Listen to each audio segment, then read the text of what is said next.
Hi, my name is Emma and welcome to ClayMake. Today I'm going to be talking to you about glazes, how they work, what they are, how to use them, and a few fun decorating techniques as well. We're going to start off by talking about clay because that's actually super important. At ClayMake we work with stoneware clay, which is a type of clay that gets fired to cone 9, which is around 1270 degrees, which is super hot. It's important that the clay that you use can withstand these temperatures. So if it's a clay that you bought here or your glazing work that you made in one of our classes, you're good to go. However, if it is clay that you have procured elsewhere, it's very important that we know that it is a stoneware clay. You can tell your clay is a stoneware clay by looking at the label. Sometimes they're a little bit confusing, so here's an example of one of them. This is a pretty commonly used clay. It's Walker's Stoneware number 10. I mean, it's called stoneware, so that helps. But otherwise, down here, it has its clay specifications, which tells you what temperatures it should be fired to. Down there, it has its bisque firing range, which your work should already be bisque fired, so no worries there. It's not an earthenware clay. Perfect. It can do middle fire, but we're interested here in the stoneware firing temperature. And it says that it can go between 1260 and 1300, or cone 8 to cone 10. And as we fire cone 9, perfect. If you are uncertain, take a photo of your bag and bring it in, and we can double check for you whether it'll work or not. It's really important that we know that your clay can handle our temperatures, because if you've accidentally used an earthenware clay and it goes into our kiln, it can do lots and lots of damage. This here was a vase that melted, so that's what's going to happen to earthenware. And this is a pot that was on the shelf below. It melted down and stuck permanently to the other person's work, as well as damaging kiln shelves and other people's things. It can potentially put the whole kiln out of action, which is very serious. So obviously this is something that we all want to avoid. Stoneware clay. The thing with glazes is they can be a little bit unpredictable. If it's your first time glazing, or even your first time using different glazes, it'll be really hard to predict your results. It doesn't matter how many times I open that kiln, there's always going to be something in there where I'm like, how did that happen? So, because there are so many variables that go into defining your finished results, it's going to be really hard to visualize it. Some things that'll make a difference is the type of clay you've used, the shape of your pot, the texture of your pot, what type of, what order you applied the glazes, how thickly you've applied the glazes, what technique you used to apply the glazes, the type of kiln, the speed of the kiln, how hot the kiln is, where it's next to in the kiln, where it is in the kiln. All of that will make a difference to your finished results, and that's kind of the magic of glazing. So for here, I have some of the test tiles of the glazes that we use just by themselves. We make 14 glazes here at ClayMake that anybody can come and use, and they can be combined in a bunch of different ways, but we're just going to start off with them solo. As well as looking at the colors, it's important to check the texture of the glaze as well, because glazes are kind of like house paints, right? Like, not every house paint is super shiny. Some are gloss, some are satin, some are super dry. Same thing with your glaze. So as well as looking different, it feels different too. And if it's an object you're picking up a lot, like a cup, you want to make sure it feels good as well as looks good. So when you come into the studio, you want to make sure that you come and touch these tiles to find which one works for you, both visually and, tactily. An example of one of our glossy glazes would be the Midnight Blue right here. A glossy glaze has a tendency to emphasize texture. Glossy glazes run and pool more. So depending on the type of surface your pot has, the color will come out differently. For example, midnight blue on a flat surface and midnight blue on a textured surface.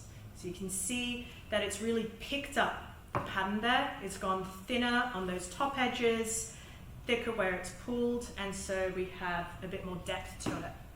That is why we have these raised lines on our tiles, to kind of mimic that a little bit. If you have a piece with lots of texture and you want to bring it out, then you might want to use something like the midnight blue. However, if your piece has some texture that you maybe want to hide a little bit, then a glaze like the satin white will give more coverage. Something else that these solo tiles show is what they look like different where they're thicker and thinner. It might be a little bit easier to see what I mean on a pot. So this is our pale blue glaze, which where it's thinner is more of a mottly green color, and where it's thicker, it has that sky blue breaking through. So even with just one glaze, very simple application, very quick, we have a complicated, interesting surface. So you don't have to get too, fancy with your glazing to come out with something really special. Behind me are the glaze boards for different types of clay. So these are all the same glazes, layered in the same order, but on different clay bodies. The type of clay you use will interact with your glaze, so it's very important that you use the correct board as your reference point. If you are glazing work that you made in one of our casual classes, then it will be our recycled blend. And this one here, the Kim Lyons Buff, will be the most similar. Now, because it's recycled and it varies batch to batch, it won't be exact, but it is the best guide. We have them labeled. If the type of clay you've used isn't provided here at the studio, again, ask a member of staff, we'll head you in the right direction. It's basically a grid. So the first one is glaze number 1, clear gloss, glaze number 2, glaze number 3, 4, etc., by themselves. All of the names and the numbers that are labeled here correspond with the glaze buckets as well. The other tiles show what the glazes look like overlapping. When we combine glazes, we don't mix them together, we layer them. And we layer a maximum of 2 glazes. This here is a little bit of a guide of what your potential results will be. So for example, say, I don't know, you really like this one here. You have a look underneath the label. It's glaze number 9, translucent green first, and then it's glaze number 7, pale blue at the top. If you do it the other way around, you might get quite different results. Sometimes it's similar, sometimes it's very different. So do be mindful of the order that you're applying it. You may make notes, make notes. Some of the tiles will also have these green stickers on them. That is our code showing that these are super drippy combinations. I would recommend to maybe avoid them your first time round to play it safe, or if you are using them, please be very mindful of how you use them. Glaze is basically a type of glass. One of the main ingredients to it is silica, which is a glass former. That means once it goes into the kiln and the temperatures start to rise, that coating of glaze on the outside that you applied will start to melt, and then as it cools, it hardens again. That means if you have glaze on the base of your pot, it will fuse to the kiln shelf. Your pot will look like this, and my shelf will look like that. And neither of us will be particularly thrilled with the results. That means once we've glazed our item, we need to wipe the glaze off the base. But because glaze melts, not only do we need to clean the bottom, we need to leave a margin around the edge as well in order to give it somewhere to run to. This is something you'll notice on all the clay things in your home. They'll have some level of an edge around them. Here is one where somebody did a really good job of cleaning the base, nice and clean, but did not leave enough of a safety margin. So it ran a lot and stuck a lot. If you're using glossy glazes, or if you're using multiple glazes, you're going to need to wipe back more than if you're using a single coat or it's very thin. All right, so now let's go to the glazing table and get stuck in.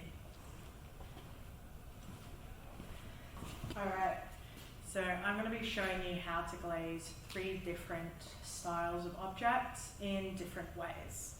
At ClayMake, our glazes are best applied through pouring and dipping, so that is what we are going to focus on for today. The first thing I'm going to need is some glaze tongs from over here. I'm just going to grab them, make sure they're nice and tight, and then pull out my glaze of choice. So this first thing I'm going to glaze is just something small and simple, where I just want it all over in the same color. And this is easiest done by dipping it, so that's what I'm going to do. And I'm going to pick the glaze aubergine, glaze number 13, which is purple. Right now, it isn't purple. Right now, it is green, which is part of the magic of it.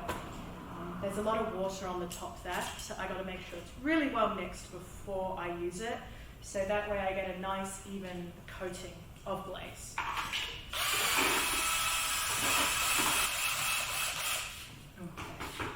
Okay. Glaze will settle quite quickly, so you do want to make sure to keep on mixing it whenever you use it, every couple of minutes or so. So that's what one of these sticks down here is good for. A bit of a swoosh. Away we go. The easiest mistake to make when glazing, no matter how long you've been doing this, is to be too slow, to apply the glaze too thick. So it's really important to be nice and fast when you're dipping your pot. Got my glaze tongs, and I'm going to hold it nice and securely on the side there, and then scoop it in, scoop it out on the table, and flick open. It's going to take a little while for that to become comfortable. It feels really weird to begin with, believe me, but that scooping motion is the best way to get a covering of your whole object and to do so quickly. So yeah, scoop in, scoop out on the table. You ready? All right, in, out. I have a board here that I'm going to put it on to let that dry. And now what's really important is that I do not touch it. The first coat of glaze usually dries really fast because your bisqueware, so your items that have been fired once to 1,000 degrees, is really absorbent. That is what allows the glaze to stick in the first place. So when you put it in, take it out, the pot soaks up the water from the glaze and leaves those glaze particles on the outside. So that dip was super fast, and that's to make sure that my glaze isn't super thick. The longer you hold your pot in there, the thicker the glaze is going to get. The thicker the glaze is, the more it will run, and the more likely it is to stick. But also, the thicker the glaze is, the more likely it is to flake off. This here is a delightful skin diseasey example of that. Glaze sticks through absorption. So bisqueware, things that have been fired once to 1,000 degrees, are now hard, but they're very porous. So when I dipped my pot in that bucket of glaze, the pot soaked up the water, and on the outside here is a fine layer of glaze particles. That's what then melts and creates that glaze coating. The thing is, if my pot itself gets very wet, then it won't be able to absorb the water from the glaze. The glaze on the outside won't dry well, and it can flake and peel off. So that's another reason why we need to be nice and fast when applying it. I'm going to just do the one glaze on this. You could, if you wanted to, dip all of this into a second bucket now that it's dry, or you could dip a section of it as well, but I'm going to leave it here. What I need to do now is put the lid back on the bucket and roll it out of the way so I don't walk into it, and then I need to clean the glaze off the base here. Sponge and some water. Get it nice and wet and scrub. You will be able to tell that your pot is ready to pick up when it looks dry and chalky all over. It'll have a dusty look and feel, and it'll be in lighter colour. If you touch it when it's still wet, then the glaze is going to come off. You can patch it up just using a brush or something, but it will leave a mark. Because glazes look thicker and thinner, look different where they're thicker and thinner, it'll leave an obvious spot. So unless you're going for the rustic look, try not to touch it too soon, okay? You only need to wipe this base once at the very end, once you're not going to apply any more glazes to it. You can see that I'm scrubbing quite vigorously and I'm re-wetting the sponge a lot. Don't be afraid to get in there. Anything with glaze on it can be cleaned either the basins on the table or in the glazings there, and you'll find your sponges about the same. So the base is nice and clean, but I need to do that margin around the edge, around 4 mils roughly.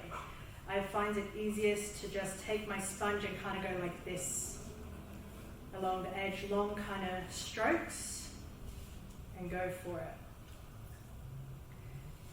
Personally, I like to hold the item up to my eye line and check all the way around. However, you can also put it on the table, turn it, and you want to be able to see that good margin all the way around, or that good margin of clay. If you've got something that has a very round base, it can be hard to tell how far back to wipe. So putting it on the table like this can be really helpful. Making sure that my glaze is well mixed. Even though I've used it really recently, it will still have settled a bit. So make sure everything is nice and suspended. Just the same as the other, we need to be as fast as we can, all right? So I'm going to use my jug and fill it up, tip it out, no worry about the splashing. So, in, out. Okay. A little bit more splashy than I like, but that's all right. You can work with that. Don't fret too much if the glaze gets on you. Just wash it off, you'll be right. And that is why we always do the inside first, right? Because if you're being fast, which is important, you are very likely to get glaze on the outside. Now, that's not a big deal. You can even do it on purpose as a design feature if you want to. But if you've already glazed the outside, it's going to be really hard to get rid of this without removing what's underneath. So that's why we always start inside first. And then, you guessed it, the spine. As dry as you can kind of get it while it's still being wet, and scrub.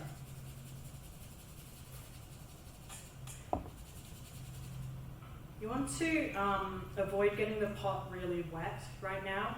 You know, we're not giving it a bath, because if you do, that next coat of glaze on the outside there isn't going to adhere. So trying to be conservative with our water use. So next is glazing the outside. So I'm going to pick a different glaze to do that. Got to make sure all of my things are nice and clean before using them again. It's very important that all of the tools that you use are clean before you use them and before you put them away. So that way we don't get cases of cross-contamination. It can happen, and it really sucks because we don't know until lots of pieces have been affected. So if you think you might have accidentally gotten glaze A into glaze B, please let us know, okay? It'll be easy enough to fix. Okay. Glaze number 2. What do I want to use?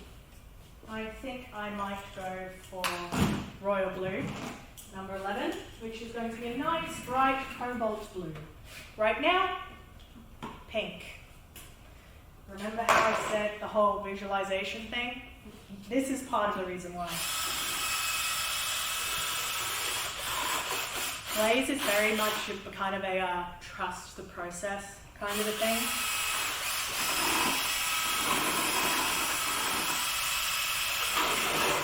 All the blue glazes are kind of pink. The purple is green. The clear isn't clear. It's all a bit confusing to begin with, but you get used to it, believe me. So, with this one, to avoid tongue marks, I'm going to hold my pot like this, dip it in and out, as close to the rim as I can get without glazing the inside. I'm not worried about getting it perfectly all the way to the top, because I'm going to be dipping that lip separately, and also if you have an asymmetrical lip, it's going to be impossible to do it perfectly without getting the glaze hella thick, which is the number one thing we want to avoid here. If you don't feel confident holding it like this, or the shape of your pot isn't quite right, you can do the same thing with the tongs, but I'm going to do it like that so I don't have those little tongue marks.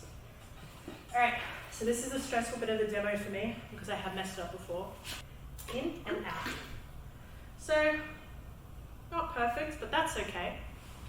Nice and fast, because I have that rim there.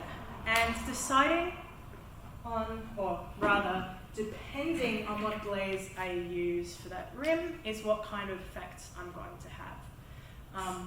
Whenever you've got more than one glaze, I'm coming back, there will be a spot where they interact with one another. And depending on what you dip that rim in is where that interaction is going to be. On this one, the interaction is on the outside, so it's more of a feature. I'll put it down there. Whereas this one, the rim is same as the outside, so the interaction is internal.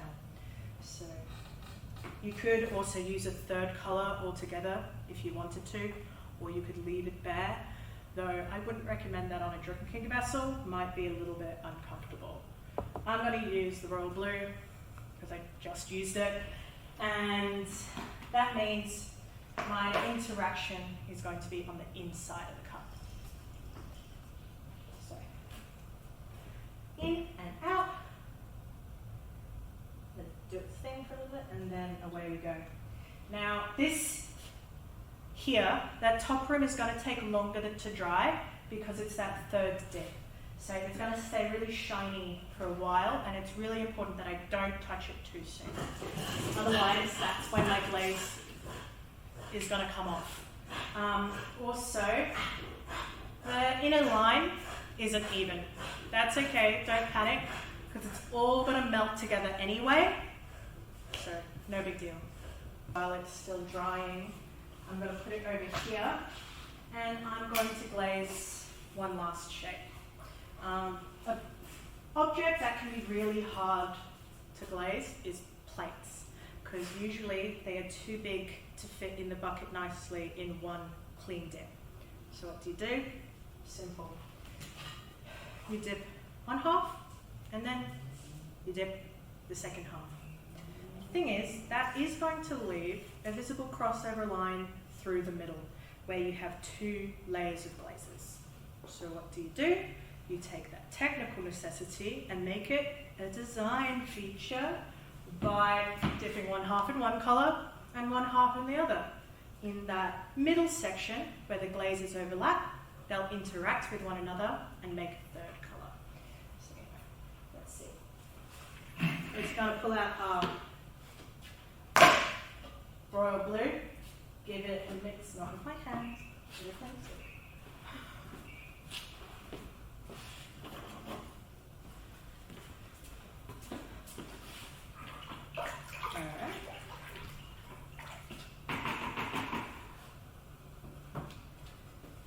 In and out, fast as always. You can put it on the board if you like, so that way it can get moved around while it's wet still. And now let's pick a second colour. I think we might go all blue or all kind of pink at the moment with the royal blue.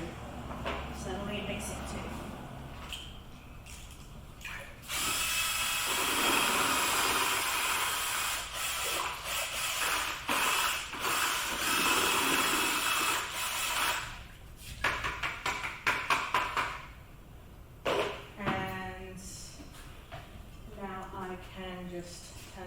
Avoid the wet spot and dip it again.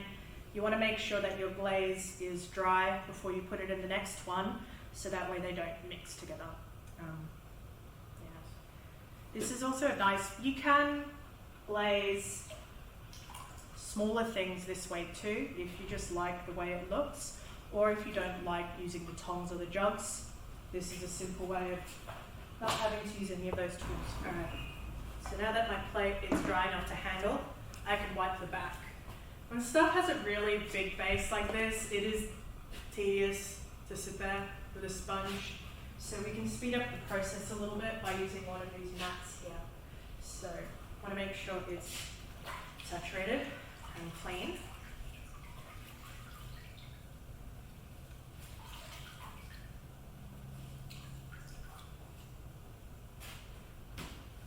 To make sure my hands are nice and dry before I touch my pot, otherwise the glaze will come off.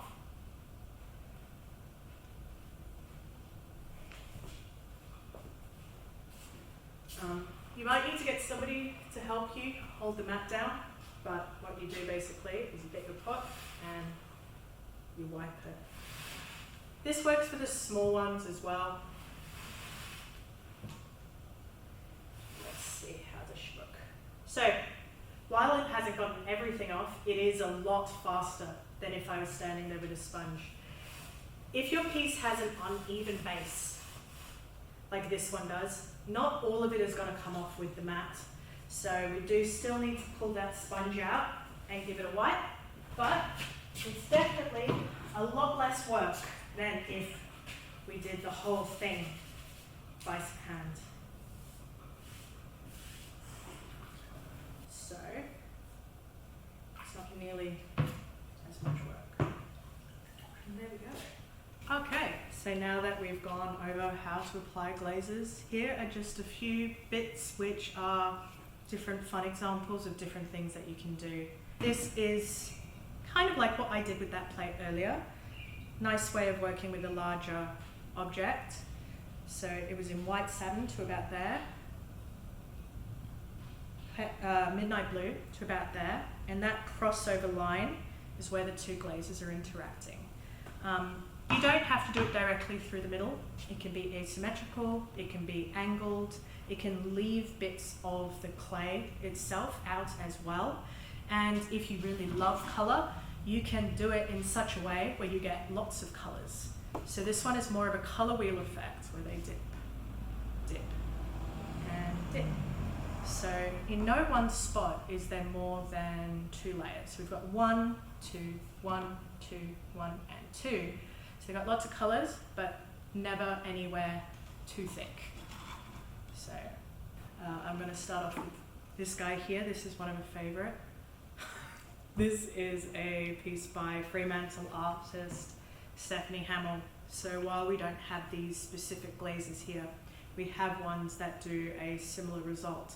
And all she would need to do is glaze the whole object in that dip in a satin glaze, and then hold it upside down and dip to about here in a gloss. And that's how you get that nice reactionary, the gloss satin contrast, but also not worrying about it running too much and sticking to the shelves. That's actually a really good way of, if you want to use the drippy combos, but you don't want to risk the shelves or your pot, then what you can do is kind of like what's done with this one here. This is the very popular combo of forest green and aubergine gloss, which is also a very drippy combination. So what she's done is glazed the whole object in that first glaze, so the forest green, and then dipped it to here in the aubergine.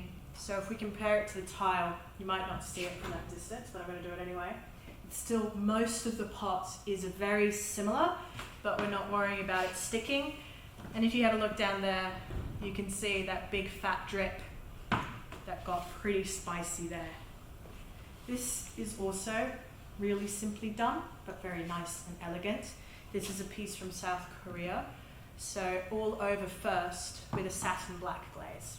And then this dip in the green, but at an angle. And because it's angled, that reflects the silhouette of the pot, it's a little bit more dynamic, but still very simple to achieve and really beautiful. Because we are working with stoneware clay, you don't have to cover the entire object. in order for it to still be food safe and all of that good stuff. So you might do something similar to what Tara Rad did here with this one, where she dipped the two edges at an angle and left this bit in the middle here raw, which is showing the clay there, which is kind of really nice. If you used a clay with iron in it, or such as our recycled blend, it is likely to do something when it's left unglazed and then high fired that we call either blushing or toasting. So this is an example of that here. So this is the color of the clay by itself, but this brown redness there is the blushing, and that happens when it's in close proximity with something else in the kiln, but it doesn't always happen. So it's kind of considered kind of quite highly desirable. If you've got a more rustic aesthetic or you like earth tones, then you might want to do things that bring out that blushing more intentionally. So this set by Carl Erickson, one of our members, just forest green on all those textured spots, which looks lovely on the brown clay. And here we've got some really nice brown toasting going on. Very simple to do, but really, really effective. People will often ask about brushing glazes. Now, with our glazes, because of the texture of them, I would not recommend painting them on as your primary application, because that's when you end up with something really patchy and thin, and it's just not going to look cute. But if you want that kind of painterly look, a good way of doing it is to glaze it all over in a glaze first as kind of your base coat, and then painting with other glazes over the top. Glazes do melt and interact with one another, so that is how this kind of nice landscapey effect was made on this one, was through that melting. Something else that's fun that you can do is something more similar to this. Another one of our members, Karen Bowers. This down here is the raw clay, and then the top here is flicked and sprayed the different glazes kind of randomly, which if you have a more spontaneous aesthetic, a little bit more playful, this is a really fun way of doing it. We do actually have pipettes and syringes over on that shelf where I grabbed the glaze tongs earlier as well. Because it's not like a full layer, it's okay that she's got multiple glazes going on because it's not too thick in any one spot, you know? Another really fun thing to do is to do resists. And this is a masking tape resist, where tape got put on, glazed over the top, and peeled the tape away. The white there is the raw clay color, and yeah, it's really fun, simple thing that you can do. And yeah, it's kind of a little bit magic, to be honest. And that is everything that I can think of to say to you today. I hope it has been helpful. If you have any more questions, feel free to shoot them our way, or you can do one of our guided glazing classes as well if you want a little bit more hands-on, a little bit more in-depth help. But that's the Introducing to Glazing, and bye!